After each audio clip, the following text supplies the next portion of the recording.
সমস্যা।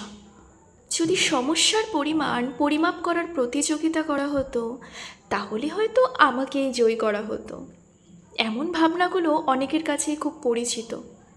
মাঝে মধ্যে এমন ভাবনা আমিও ভেবে থাকি।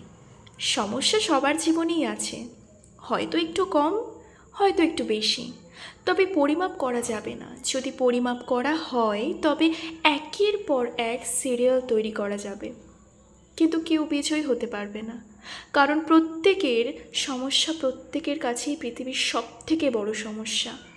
যেমন আমরা প্রায় বলে থাকি, যার সমস্যা সেই বোঝে, বাকিরা তো গল্প খোঁজে। সমস্যার ফাঁদে কেউ কখনোই পড়তে চায় না। সমস্যার হাত থেকে পালিয়ে বেড়ানো মানুষটিও যখন সমস্যার ফাঁদে পড়ে যায়, তখন সে দাবি করে বসে সেই সবথেকে বেশি সমস্যায় ভুক্তভোগী মানুষ। দৈনন্দিন জীবনের সমস্যাগুলো আসলে এক আজব সমস্যা।